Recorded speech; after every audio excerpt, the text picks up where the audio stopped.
तुम्हारी पानी पूरियाँ खाकर तो तबीयत हरी हो जाती है, ऐसी पानी पूरियाँ कैसे बना लेते हो? मेरे बाप दादा ने यही किस्म सिखाया है। दादा ने 4 का पहाड़ा पढ़ा तो बाप ने 8 का, और अब मैं 16 का पहाड़ा पढ़ रहा हूँ। ये सुनकर ग्राहक हंसने लगता है और नारायण पर ताना मारते हुए कहता है, मगर तुम्हारा बेटा तो कोई और ही पहाड़ा पढ़ रहा है चाचा। वो तो दिन भर अपने आवारा दोस्तों के साथ घूमता रहता है। मुझे नहीं लगता कि वो तुम्हारा काम आगे बढ़ा भी पाएगा। उस नालायक का नाम मत लो।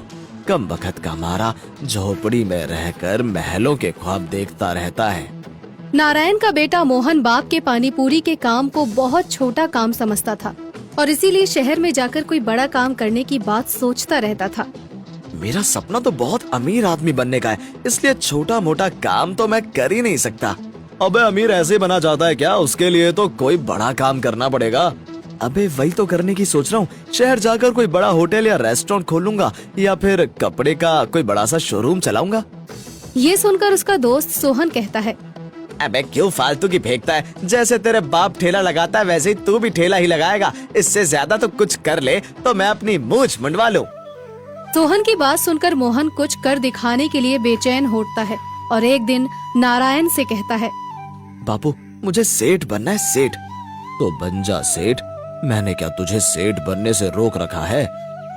सेठ बनने के लिए व्यापार करना पड़ेगा और व्यापार करने के लिए बहुत सारा पैसा चाहिए, इसलिए मैं तुम्हारे बनाए घर और जमीन पर लोन लेना चाहता हूँ। ये सुनकर नारायण को मोहन की मूर्खता पर बड़ा अचरज होता है और साथ ही उसे मोहन पर बहुत गुस्सा आता है, मगर फिर भी वो बुद्धि से काम लेते हुए मोहन को समझाता है। वाह बेटा, तू तो बड़ा होनहार निकला। खुद को सेठ बनाने के चक्कर में बाप को कंगाल करना चाहता है। अगर तेरा धंधा नहीं चला तो चलेगा क्यों नहीं बापू? देखना एरोप्लेन की स्पीड से ऊपर जाऊंगा मैं।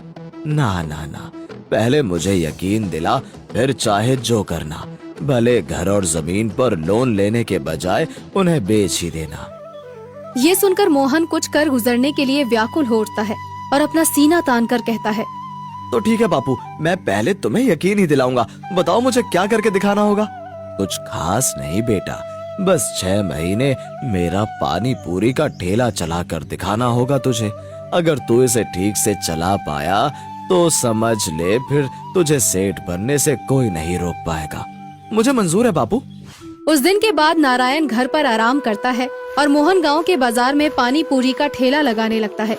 शुरू के कुछ दिनों तक तो उसका काम में मन नहीं लगता, मगर फिर धीरे धीरे ग्राहकों के मुंह से अपनी प्रशंसा सुनकर उसका काम में मन लगने लग जाता है। अरे मोहन, तुम तो अपने बापू से भी स्वादिष्ट पानी पूरियां बनाते हो भाई। अरे रहने दो, क्यों झूठी तारीफ करते हो? कहीं मेरी तारीफ करने के लिए मेरे सयाने बापू से रिश्वत तो नहीं खाई है? अरे ना ना, तुम्हारी पानी पूरियां सच में ही बहुत स्वादिष्ट हैं। मेरा भरोसा ना हो तो किसी से भी पूछ लो भाई। धीरे धीरे मोहन पानी पूरी के काम में गहरी रुचि लेने लग जाता है और एक दिन मन ही मन सोचता है, हाँ, अब तो मैं बापू से शर्त जीत ही जाऊंगा, क्योंकि अब मेरा पानी पूरी का ठेला पहले से कुछ अच्छा चलने लगा है। यही सोचकर मोहन अपनी पानी पूरी के ठेले पर और अधिक ध्यान देने लगता है। उसकी बनाई पानी पूरियां लोगों को खूब पसंद आने लगती हैं।